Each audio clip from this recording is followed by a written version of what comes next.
We're in the library, and I've got papers. And that means Dr. Lori, value this with Dr. Lori. A lot of libraries, all these libraries. But not libraries. That's the libraries I studied in. Some of them were really nice. But this one is spectacular. I mean, if you look up in this library is fantastic. It's a gorgeous environment for today's episode. Unbelievable. And almost as good, some of the viewer questions that we've got. And we'll be answering them coming up. Value this with Dr. Lori.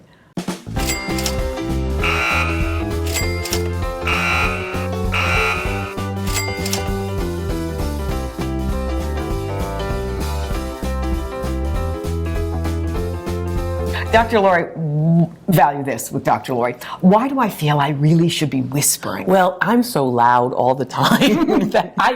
but you know, you do feel comfortable here even though it's a library. It really is one of those wonderful places. And of course, we are at the Mercer Library here at the Mercer Museum in Doylestown. It's just fabulous. All right. It's beautiful.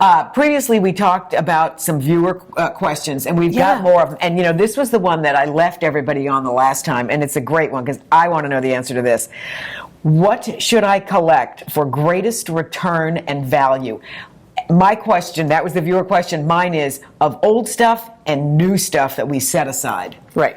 So everybody asks me this, Dr. Lori, what do we collect now? What do we collect now? I always tell you that pieces will increase in value at anniversaries. Right? So you want to think about what the anniversary is. Like right now, we're in 2017, so we are experiencing a spike in the market of World War I collectibles. Because it's a 100 years from World War I. Okay. And you know, this is about the era of where we sit right now. So that's the anniversary you look for, the 100 years? 100 years is going to be worth more than 50 years, for example. Okay. So that's one of the tips. So the other tip is there are categories of antiques and objects that are more valuable than others. Your Pez dispensers, I know you love them, but guess what? They're not going to probably get you the retirement hut in Fiji. Beanie Babies. So, you hate Beanie Babies, but some Beanie Babies are valuable. But basically, I want you to have an understanding of fine art, which is paintings and sculptures, furniture, right? That's if it's made of solid, good woods, or, of course, metals, and, of course, precious metals, including jewelry. Those three categories have historically held their value. So if they've historically held their value, there's no reason to think that they're not going to continue to hold their value. That doesn't mean that a Disney animation cell can't be valuable. That doesn't mean that a Picasso print can't be valuable. That doesn't mean that other categories can be valuable too, specifics.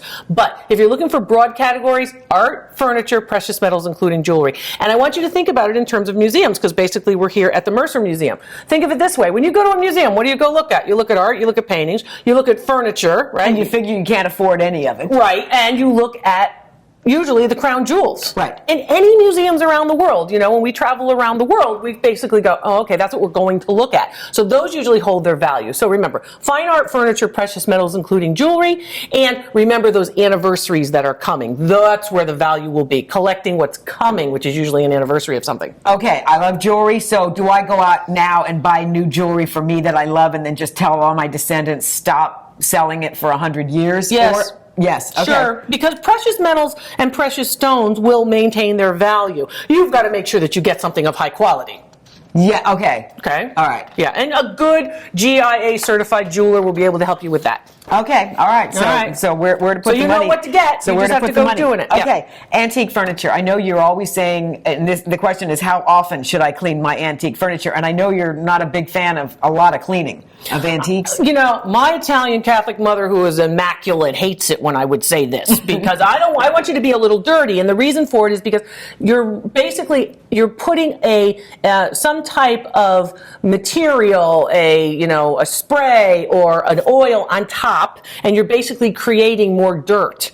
Dirt gets attracted to certain things, so you just don't be overzealous with the cleaning. How do you clean antique furniture? How you clean antique furniture: white cotton cloth, old tube socks, old t-shirt, something like that, even underwear.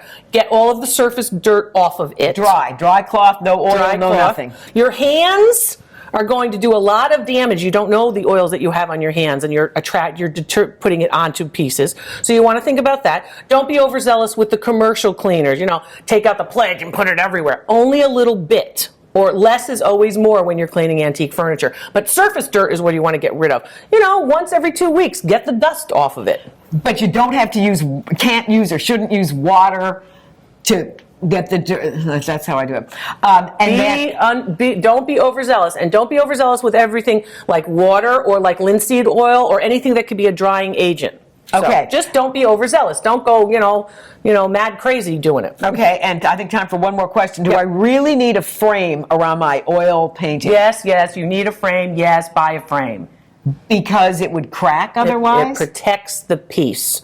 It protects the oil on canvas. It protects that all-important perimeter, which is where the canvas is actually stretched around the stretcher, and that is basically, it's kind of like your spine for a painting. You want to make sure that that painting's perimeter or spine is basically protected. That's what the frame does. The frames can also be valuable, particularly old frames. You want to get a frame. It is an excellent investment. Okay, and it's the stretcher you're really talking about. Yeah, so turn it over. Turn it over. The stretcher is the pieces of wood that aren't basically shown. Okay. The frame goes on the front side. Okay, and if the painting looks loose on it, then go somewhere reputable and get it. Call your local museum. Get a reference for a good restorer or conservator.